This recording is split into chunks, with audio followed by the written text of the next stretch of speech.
Meu genro colocou uma substância na minha taça no casamento. Então troquei as taças antes do brinde. Meu nome é Roberto Salles, tenho 60 anos e durante toda a minha vida construí uma reputação de homem íntegro no interior de Minas Gerais. Dono de 3 lojas de materiais de construção, sempre ajudei famílias necessitadas, nunca neguei uma mão estendida. Mas naquele dia, o dia do casamento da minha filha Marina, algo dentro de mim gritou que algo estava terrivelmente errado. Foi um pressentimento que me arrepiou a espinha, quando vi meu genro Diego segurando aquela taça de champanhe, os dedos tremendo levemente. Eu estava ali, na mesa principal da recepção, cercado por 200 convidados, música alta, risadas, felicidade por todos os lados. Marina radiante com o vestido branco, o salão decorado com flores, tudo perfeito. Mas meus olhos não conseguiam desviar do Diego. Ele insistiu demais para que eu ficasse ao lado dele. Escolheu pessoalmente a taça que me entregou. E havia algo no olhar dele, algo frio, calculista, que me deixou com o coração acelerado. Sou um homem de fé. Sempre acreditei que Deus nos dá sinais. E naquele momento, enquanto todos brindavam ao casal, eu senti que precisava agir. Deixe nos comentários de onde você está assistindo essa história.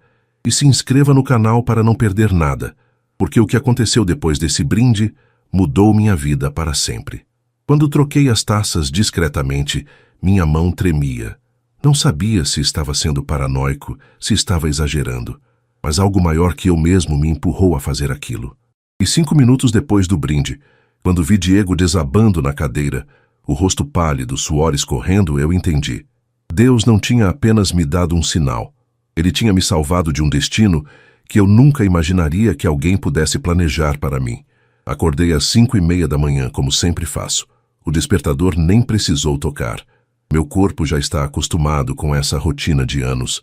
Calcei o tênis de corrida, vesti o agasalho leve, porque mesmo no final da primavera, as manhãs em Santa Rita do Sapucaí ainda tem aquele friozinho gostoso de Minas, e saí para minha caminhada matinal. As ruas estavam vazias, quietas, apenas o som dos meus passos no asfalto e o canto dos pássaros começando a acordar. Cumprimentei seu Mário, o padeiro que já estava abrindo a loja, e Dona Lourdes, que varria a calçada. Bom dia, seu Roberto, hoje é o grande dia, né? Ela sorriu com aquela alegria sincera de quem te conhece há décadas. É sim, Dona Lourdes, minha menina casa hoje. Enquanto caminhava, as memórias vieram como sempre vêm nesse percurso. Marina pequena, de bicicleta rosa, pedalando ao meu lado aos domingos. Eu sempre um pouco atrás, protegendo, cuidando. Pai, olha, sem rodinhas. O sorriso dela, os dentinhos de leite faltando, a alegria pura de uma criança. Onde foi parar aquele tempo? Voltei para casa, o sol já começando a nascer atrás das montanhas. Preparei meu café reforçado, pão de queijo quentinho que a vizinha tinha trazido ontem, café coado na hora, do jeito que aprendi com minha mãe. Liguei o rádio da cozinha. Estava tocando aquela moda de viola que sempre me acalma. Sentei à mesa, olhei pela janela. Célia, se você estiver me ouvindo lá de cima, protege nossa menina hoje. Não costumo falar sozinho, mas naquele momento precisava. Minha esposa se foi há 5 anos, levada por um câncer que não deu chance, e hoje ela faria tanta falta. Tomei banho cantarolando, vesti o terno azul marinho que tinha mandado fazer especialmente para esse dia. Ajustei a gravata no espelho, passei a mão no cabelo grisalho. 60 anos, Roberto. Sua filha única está se casando. Respirei fundo. Deveria estar apenas feliz, mas havia algo pequeno, quase imperceptível, me incomodando. Cheguei à igreja às 8 da manhã. A cerimônia seria às 11, mas eu queria ajudar nos últimos preparativos. Padre Antônio já estava lá conferindo os detalhes.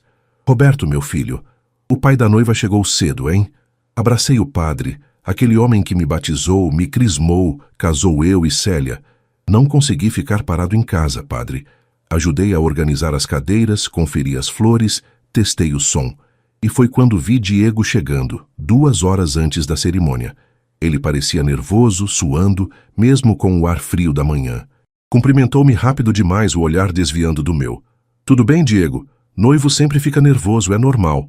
Tudo sim, seu Roberto. Só ansioso, sabe? Mas não era ansiedade de noivo, Era outra coisa. Algo no jeito dele andar, de olhar para os lados, de mexer no celular freneticamente. Eu conheço pessoas há 40 anos de comércio. Sei quando alguém está escondendo algo. Tentei afastar o pensamento. É o casamento da sua filha, Roberto. Você está sensível demais. Deixa o menino em paz. Mas aquele incômodo não saía do meu peito. Os convidados começaram a chegar. A igreja foi enchendo, o burburinho crescendo. Cumprimentei parentes, amigos, clientes das minhas lojas, todo mundo sorridente, feliz. Parabéns, seu Roberto. Que dia lindo. E era lindo mesmo. O sol entrando pelos vitrais, as flores brancas, o altar decorado com simplicidade e bom gosto. Mas enquanto esperava Marina chegar, minha mente voltou para os últimos 2 anos. Foi quando tudo começou a mudar. Conheci Diego numa tarde de sábado. Marina me ligou empolgada. Pai, preciso te apresentar alguém muito especial. Eles apareceram em casa para o almoço. Ele era educado, bem vestido, falava bonito. Senhor Roberto, é uma honra conhecê-lo. Marina fala tanto do senhor. Empresário, dizia ele. Negócios de importação e exportação. No começo, tudo parecia bem. Diego era atencioso com Marina, carinhoso. Mas aí começaram os pedidos. Seu Roberto, estou com um negócio travado no banco. O senhor poderia me emprestar 20 mil por uns dias? Emprestei. Afinal, era o namorado da minha filha. Ele prometeu devolver em 1 semana. Passou 1 mês. Nada. Quando cobrei, ele veio com outra história. Desculpa, seu Roberto, mas surgiu uma oportunidade incrível. Preciso de mais 30 mil para fechar. Quando esse negócio estourar, pago tudo com juros. Marina sempre defendia. Pai, você não entende de negócios modernos.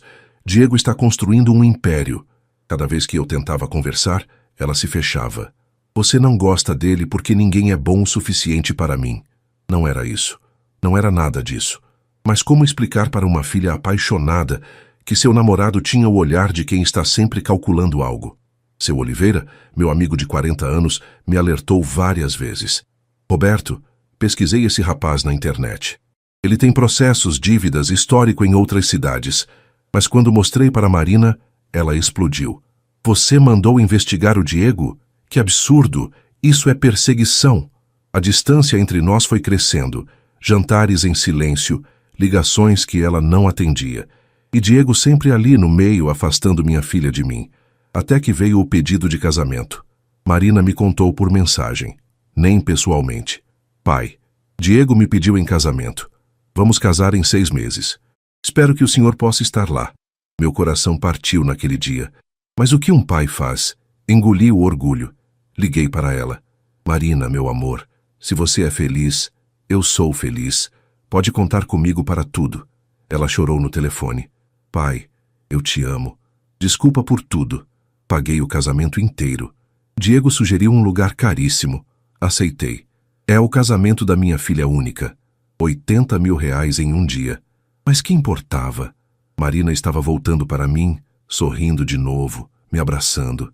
Só que Diego continuava estranho. Nos ensaios, nas reuniões com o padre, nos almoços de família. Sempre aquele olhar, sempre aquele jeito de querer saber sobre minhas lojas, meu patrimônio, meu testamento. Seu Roberto, um homem bem-sucedido como o senhor, deve ter tudo organizado, né? Documentos, herdeiros, essas coisas. Era sutil, mas estava ali. A pergunta atrás da pergunta. E naquele momento, na igreja, esperando Marina entrar, todas essas memórias voltaram como um filme acelerado. Seu Oliveira sentou ao meu lado. Você está pálido, Roberto. Estou com um pressentimento ruim, Oliveira. Sobre o quê? Não consegui responder. Porque como você explica algo que não tem lógica, apenas intuição? A marcha nupcial começou. Todos se levantaram. E lá estava ela. Marina, minha menina, deslumbrante no vestido branco, o véu cobrindo o rosto, o buquê de rosas nas mãos, caminhando em direção ao altar. Fui ao encontro dela no final do corredor. Ofereci meu braço. Ela levantou o véu só para eu ver seu rosto. Estava chorando. Pai, eu sei, meu amor. Eu também. Caminhamos juntos, devagar, cada passo uma eternidade. Eu olhava para ela, depois para o altar, onde Diego esperava. Ele estava sorrindo, mas o sorriso não chegava aos olhos. Havia algo ali. Algo errado. Chegamos ao altar. Padre Antônio sorriu. Quem entrega essa noiva? Eu, o pai. Minha voz falhou. Beijei a testa da Marina. Apertei sua mão. Seja feliz, minha filha. Sentei no banco da frente. A cerimônia começou. Padre Antônio falava sobre amor, compromisso, fidelidade. Mas eu não conseguia prestar atenção. Meus olhos estavam fixos em Diego. Ele mexia os pés, olhava para os lados, checava o relógio. Diego Armando, você aceita Marina Salles como sua legítima esposa? Aceito. Rápido demais, ansioso. Marina Salles, você aceita Diego Armando como seu legítimo esposo? Aceito. A voz dela trêmula, emocionada. Trocaram as alianças. Diego colocou a aliança no dedo de Marina com pressa. Ela, delicada, colocou a dele. Eu os declaro marido e mulher. Pode beijar a noiva. Aplausos, música, alegria, todos felizes, menos eu. Porque quando Diego beijou Marina, ele abriu os olhos no meio do beijo e olhou para mim, direto para mim, com um olhar que me gelou.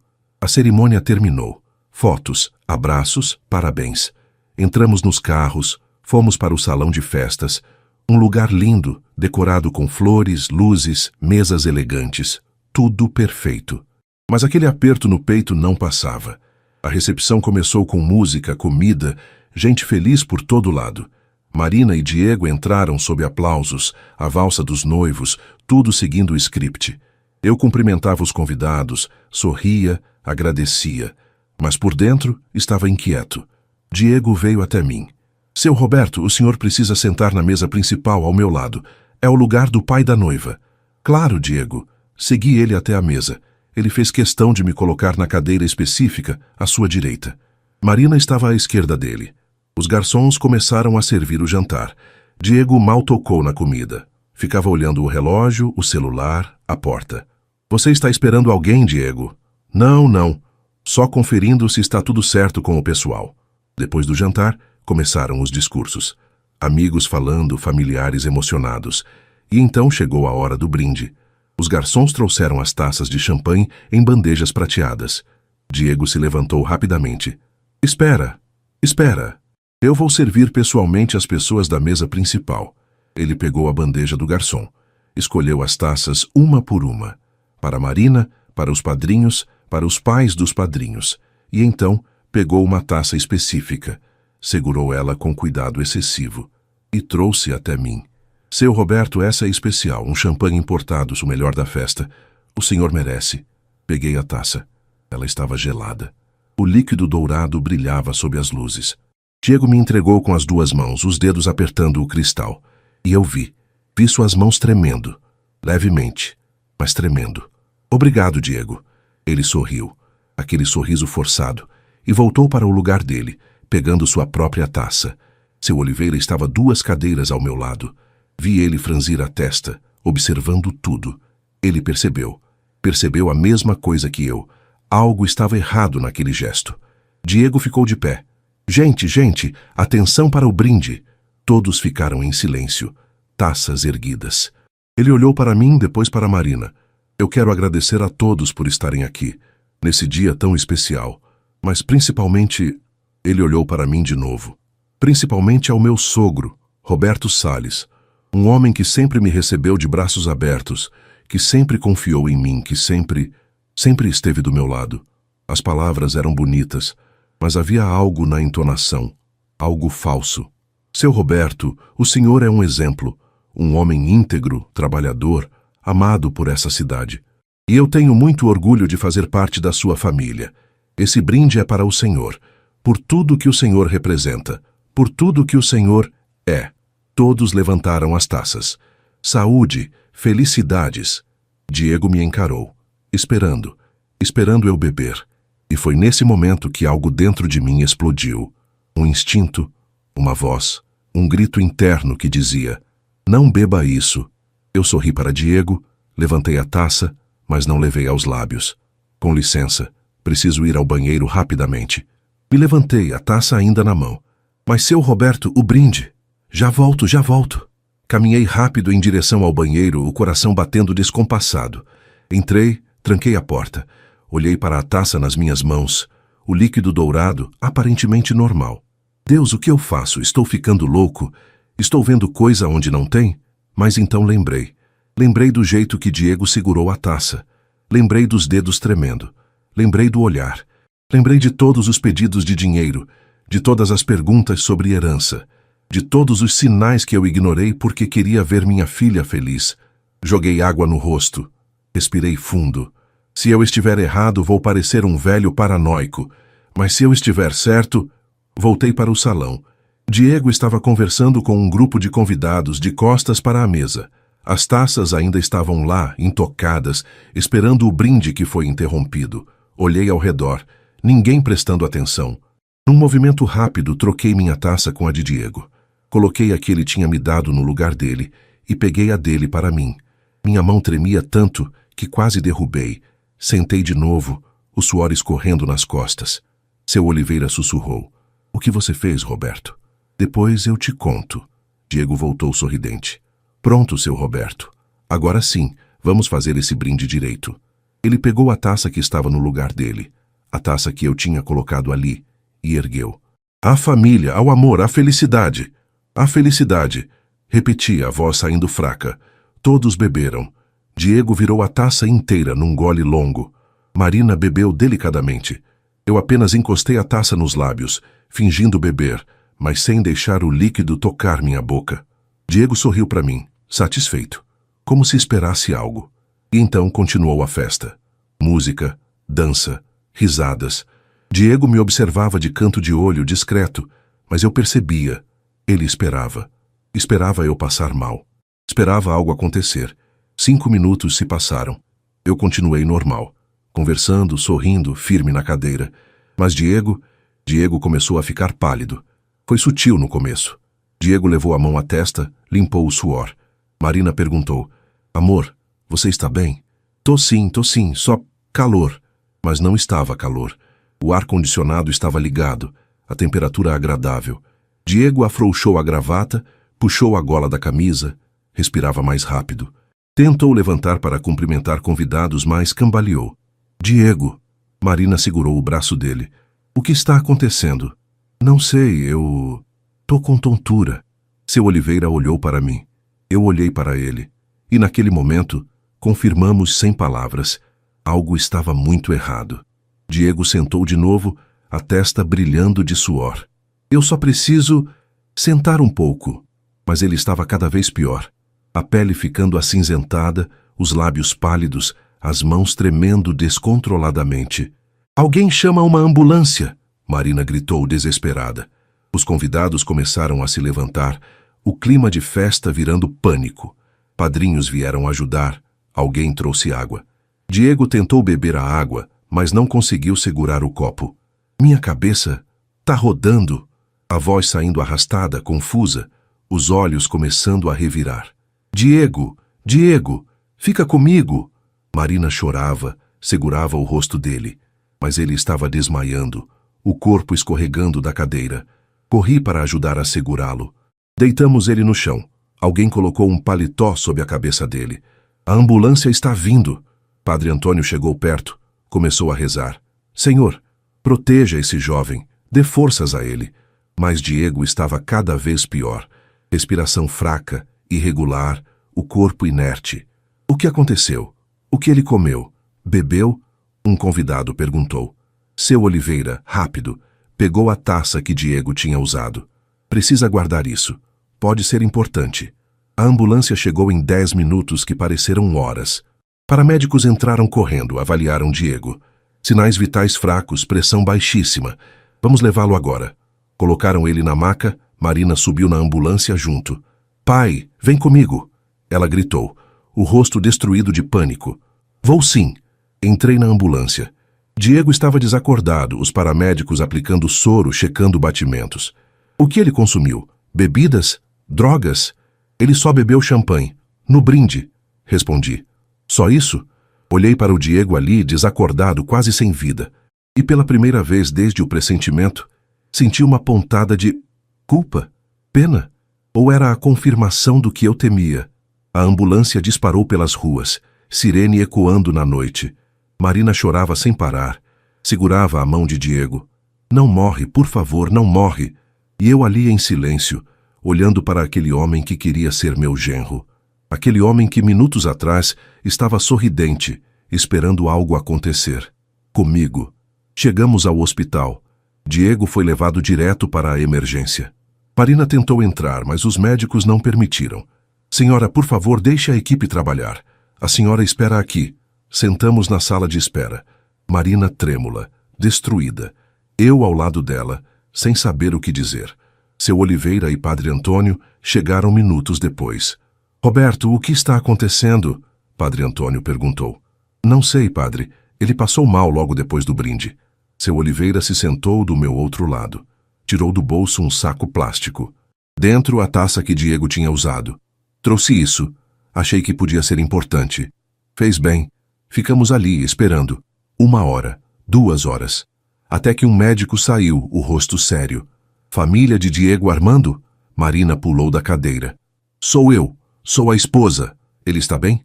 Ele está estável, mas precisamos conversar. Os exames mostraram algo preocupante. O médico olhou para nós. Encontramos substâncias sedativas no sangue dele, em quantidade perigosa. Como assim, substâncias? Marina não entendia. Drogas, alguém colocou drogas na bebida dele. Silêncio. Marina ficou branca. Isso é impossível. Ninguém faria isso. O médico continuou. Chamamos a polícia. É protocolo em casos de suspeita de envenenamento. E foi quando eu soube que precisava contar. Doutor, eu preciso falar algo. Todos olharam para mim. Eu troquei as taças. O quê? Marina me encarou confusa. Antes do brinde, Diego me deu uma taça específica. Algo no jeito dele me deixou desconfiado. Quando fui ao banheiro, voltei e troquei minha taça com a dele. Marina me olhou como se não me reconhecesse. Pai, o que você está dizendo? Estou dizendo que a taça que ele bebeu era a que ele tinha preparado para mim. O silêncio foi quebrado pela chegada de 2 policiais. Boa noite, somos do Investigação. Precisamos conversar com todos. Contei tudo. O comportamento estranho de Diego, os pedidos de dinheiro, as perguntas sobre herança, o jeito que ele me entregou a taça, a troca. Seu Oliveira confirmou ter visto tudo. Eu vi o Diego manipular a bebida antes. Fiquei desconfiado também. Os policiais anotaram tudo. Precisamos da taça.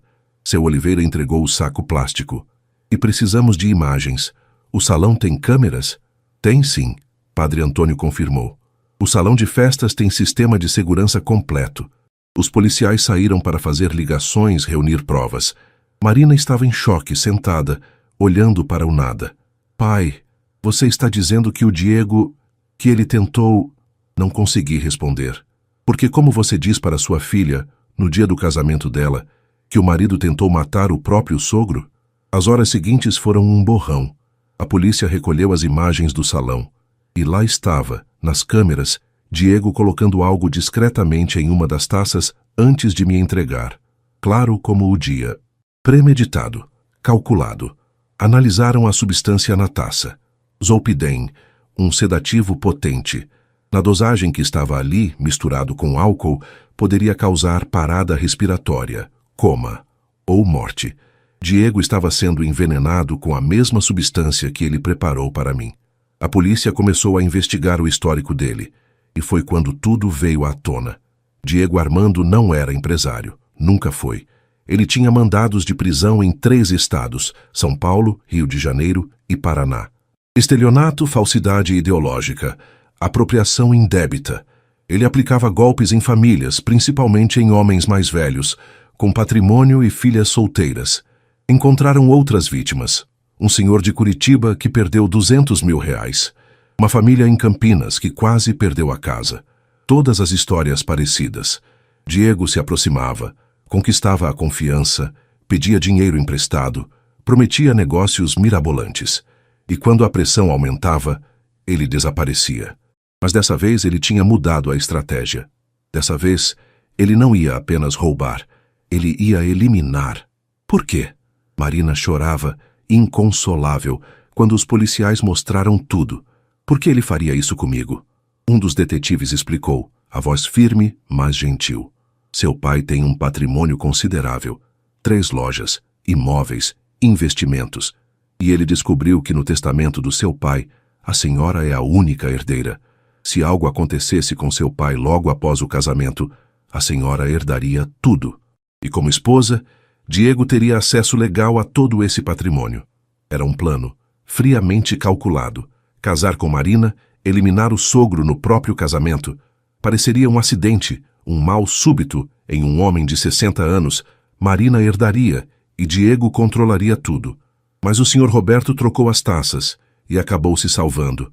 O detetive olhou para mim com respeito. Foi Deus, ou intuição, ou como o senhor queira chamar, mas o senhor se salvou. Marina estava destruída. O vestido de noiva manchado de lágrimas, a maquiagem borrada, os olhos vermelhos. Pai, eu não sabia. Eu juro que não sabia. Eu sei, meu amor, eu sei. Você tentou me avisar, tantas vezes, e eu não escutei. Eu te afastei. Eu te machuquei. Marina, eu ia perder você hoje, por minha causa. Porque eu fui cega, burra, apaixonada por um monstro.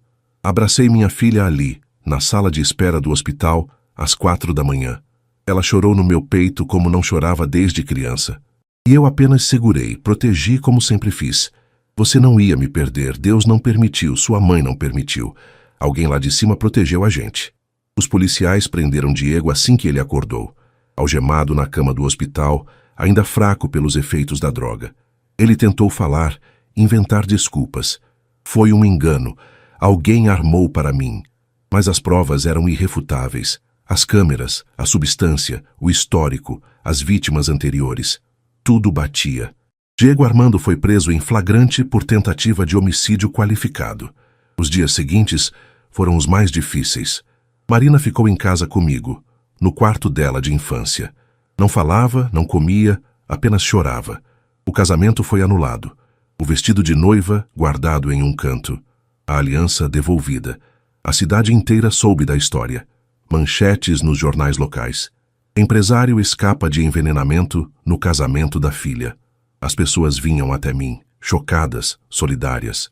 Seu Roberto, Deus te protegeu! Diego continuou preso. A investigação revelou mais detalhes sórdidos.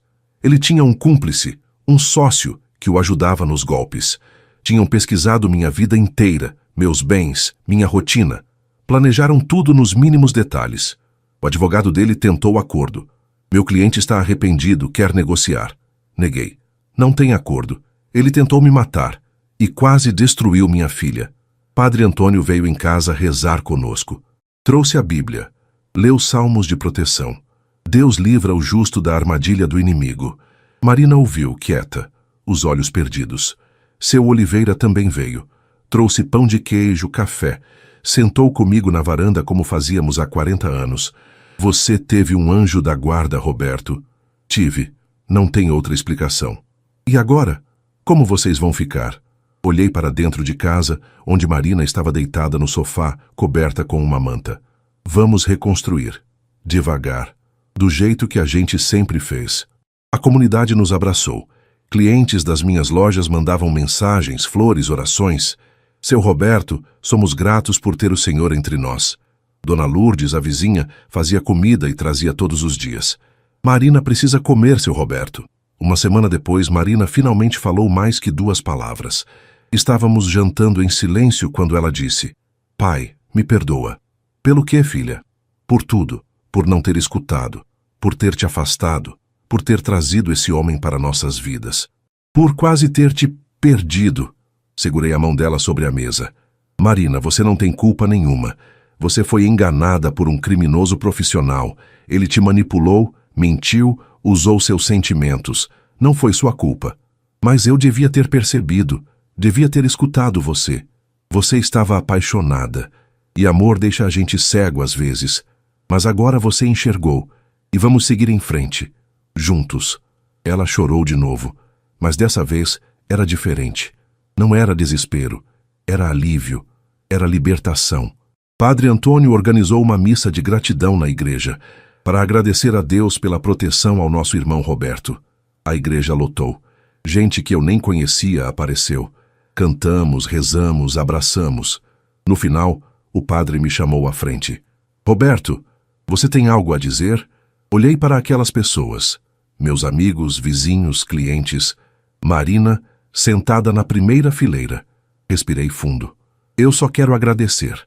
Agradecer a Deus por ter me dado esse pressentimento, por ter me salvado. E agradecer a vocês por estarem aqui, por cuidarem de mim e da minha filha. Família não é só sangue. É quem fica quando a tempestade vem. E vocês ficaram. Aplausos, lágrimas, abraços ao final da missa. Naquela noite, Marina e eu sentamos na varanda como fazíamos quando ela era criança. Pai, como você soube? Como você percebeu? Não sei explicar, Marina. Foi algo dentro de mim. Uma voz que dizia, não beba. Você acha que foi a mãe? Olhei para o céu estrelado. Acho que foi Deus, usando a sua mãe, usando minha intuição, usando tudo que tinha para me proteger. E para proteger você. Eu sinto falta dela. Eu também, meu amor. Todos os dias. Ficamos ali, pai e filha, em silêncio. Mas era um silêncio bom, de paz, de recomeço. 3 meses se passaram. Marina voltou a trabalhar na escola dando aulas de inglês. No começo foi difícil. Os alunos sabiam da história, os colegas olhavam com pena. Mas ela enfrentou. Não vou me esconder, não fiz nada de errado. Eu estava orgulhoso dela. Minha filha estava se reconstruindo tijolo por tijolo. Diego foi condenado a 12 anos de prisão. Tentativa de homicídio qualificado, estelionato, falsidade ideológica. Todos os crimes somados. Ele não recorreu. Sabia que não tinha chance. Marina não quis vê-lo. Não quero dar a ele nem mais 1 minuto da minha vida. E eu respeitei. Voltamos à nossa rotina. Minhas caminhadas matinais, os cafés da manhã juntos, os almoços de domingo. A casa voltou a ter risadas. Um sábado à tarde, Marina me chamou. Pai, vem ver uma coisa. Estava no quarto dela, mexendo em caixas antigas. Achei as fotos da mãe. Sentamos no chão, abrindo álbuns. Célia sorrindo, Célia grávida, Célia segurando Marina bebê. Ela era linda, pai. Era, por dentro e por fora. Marina pegou uma foto específica.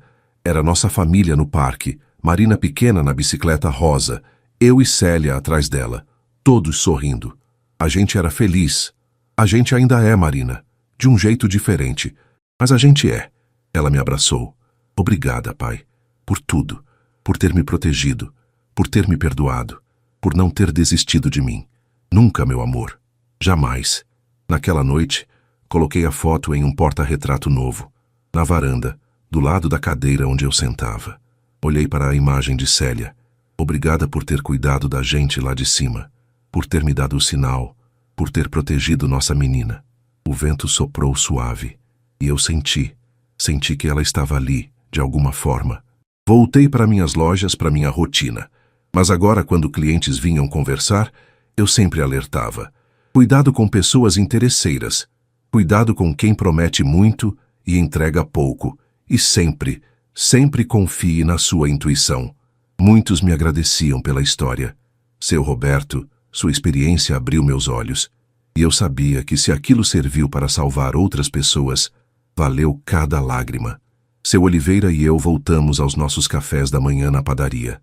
Você virou celebridade, hein, Roberto? Não queria, só queria paz. Mas sua história precisa ser contada, para que outros aprendam. E ele tinha razão. Um dia, Marina chegou em casa diferente. Estava sorrindo. Um sorriso genuíno que eu não via há meses. Pai, conheci alguém. Meu coração apertou. Marina, calma, calma. Não é nada sério. É um professor da escola. A gente só conversou. Mas ele é diferente. É gentil. Verdadeiro. Respirei fundo. Você tem certeza? Não. Mas dessa vez vou com calma. Vou observar. Vou ouvir você também, prometo. Sorri. É tudo que eu peço. Meses depois, conheci o tal professor. Marcos, 35 anos, humilde, professor de história. Veio jantar em casa. Conversou comigo sobre tudo. Trabalho, família, sonhos. No final da noite ele me pediu licença para namorar Marina. Seu Roberto, eu sei da história. Sei do que ela passou. E prometo que vou respeitar ela, cuidar dela e, principalmente, respeitar o Senhor. Porque sei que o Senhor é o homem mais importante da vida dela. Olhei nos olhos dele. Não vi malícia, não vi cálculo, vi sinceridade. Marcos, minha filha é a coisa mais preciosa que eu tenho. Você cuida bem dela e a gente vai se dar bem. Pode confiar. E eu confiei, porque dessa vez minha intuição estava em paz. Hoje, 1 ano e meio depois daquele dia terrível, estou aqui na varanda da minha casa com Marina ao lado, Marcos preparando o churrasco no quintal, seu Oliveira e Padre Antônio conversando na mesa. Olho para o céu. Obrigado, Deus. Obrigado por tudo. Marina aperta minha mão. Você salvou minha vida, pai. Não. Deus salvou a minha. E a sua também. E ali, naquele momento simples de um domingo de tarde, entendi. A justiça existe, no céu e na terra. E quem planta o mal, colhe tempestade. Mas quem planta o bem, colhe amor, família e recomeços. E isso para mim é tudo que importa.